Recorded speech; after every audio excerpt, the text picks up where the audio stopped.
নমস্কার, সোমা কুকিং ক্রিয়েশনে আপনাদের স্বাগত। আজকে আর একটা রেসিপি নিয়ে চলে এসেছি। আজকে রান্না করব কাঁকড়া ভাপা। ভিডিওটা দেখতে থাকবেন।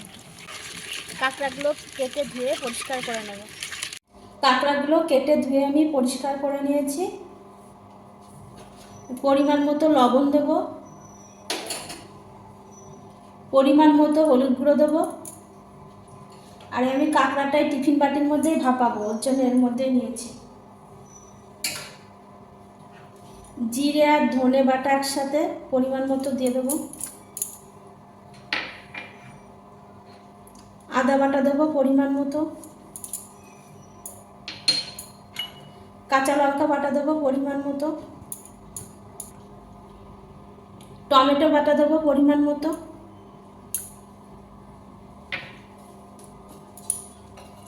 কয়েকটা রসুন থেতো করে রেখেছি, রসুনটা দিয়ে দেবো।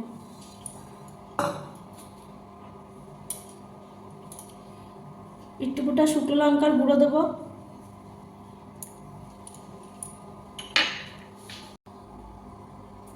এবার এই কাঁকড়ার ঘেলুটা দিয়ে দেবো এর মধ্যে। আর বিলাতি ধনে পাতা কুচিয়ে রেখেছি, এই ধনে পাতা কুচিটা দিয়ে দেবো। এমনি ধনে পাতা নেই, আমার বিলাতি ধনে পাতা ছিল, তাই এটা দিচ্ছি।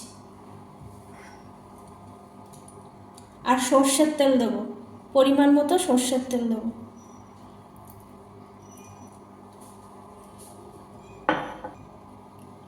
এ ভালো করে মশলাটা মাখিয়ে নেব।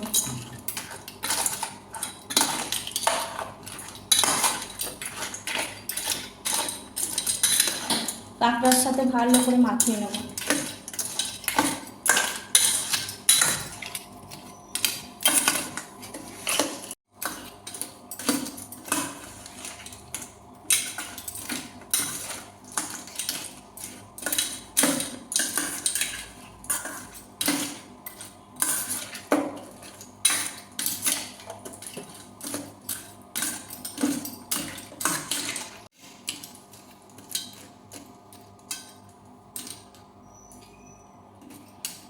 কাঁকড়াটা আমার মাখানো হয়ে গেছে, সামান্য একটু ফুটা জল দেবো।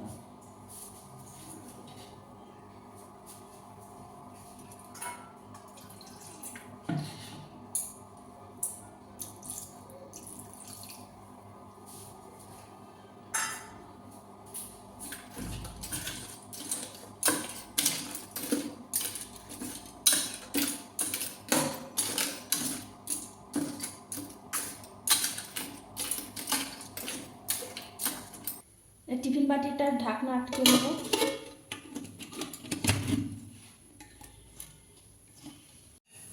কড়াইয়ের মধ্যে জল দিয়ে দিয়েছি, আর একটা স্ট্যান্ড বসিয়ে দেবো। দিয়ে এবার টিফিন বাটিটা টানটান করে বসিয়ে দেবো।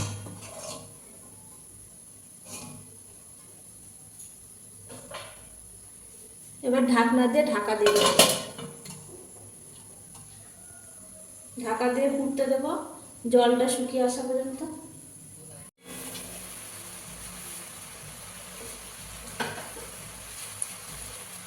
আর একটু জল আছে, পুরো জলটাই শুকিয়ে নেব। জলটা পুরো শুকিয়ে নিয়েছি, আমি এবার নামিয়ে নেব টিফিন বাটিটা।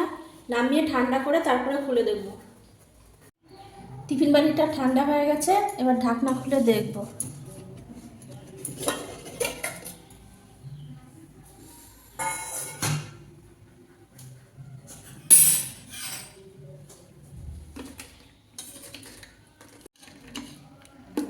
এই দেখুন বন্ধুরা, কাঁকড়া ভাপাটা কত সুন্দর হয়েছে। এইভাবে কাঁকড়া ভাপা টিফিন পাত্রে রান্না করে খেয়ে দেখবেন, ভীষণ ভালো লাগবে। ভালো লাগলে পাশে থাকবেন।